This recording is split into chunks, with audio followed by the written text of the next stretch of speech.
Hey guys, we're going to read another story today about that bear and his friends. This one is called Bear Once More. It was written by Karma Wilson and Jane Chapman, and they did the illustrations together too.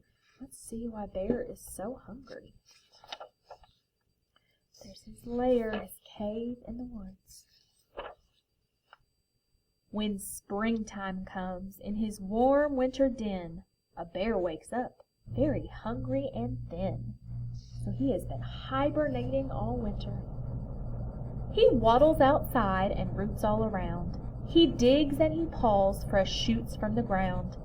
He nibbles on his lawn till the last blade is gone, but the bear wants more. Mouse scampers by with his acorn pail. "Come along," Mouse squeaks, "to Strawberry Vale." So up Mouse hops onto Bear's big back. They tramp through the woods for a fresh fruit snack. The berries grow sweet and they eat, but the bear wants more.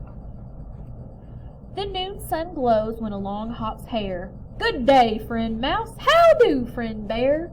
"I'm hungry," roars Bear. Hare says, "Follow me. There's a fresh clover patch by the cottonwood tree."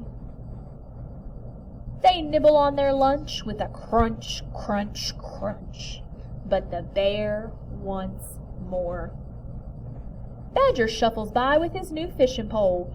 "There's a fine fish feast at the old fishing hole." They head to the pond and they sit by the shore. Bear catches fish, but he still wants more. Meanwhile, back at the big bear's den, wake Gopher and Mole with Raven and Wren. They bake honey cakes, they decorate the lair. It's a springtime party for their good friend Bear. Bear rubs at his tummy, he smells something yummy, but he still wants more. Bear sniffs and he snuffles as a sweet breeze blows. He romps to his home and he follows his nose. His friends yell, "Surprise!"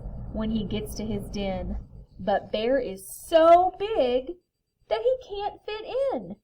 Bear wails, "What luck! I am stuck in my own front door." Mouse squeaks, "Poor Bear, he is wedged too tight." Hare tugs, Raven pushes with all of their might. Badger gets a stick and he pries so hard that Bear pops out and he lands in his yard. Since Bear is so wide, they party outside, and he still wants more. Bear opens presents, he gobbles honey cakes. He eats so much that his big tummy aches. He snuggles in the grass and he snores big snores. He is full, but his friends want more. Have you ever felt like Bear, like you could keep eating and eating and eating and never have enough? What's the one thing you think you could just keep eating and eating until you could fit through your front door? I want to know, what's your most favorite thing to eat that you could just keep eating like Bear until you were too wide to fit through the door? You have somebody send me a text and let me know. We're reading one more bear story tomorrow. See you then.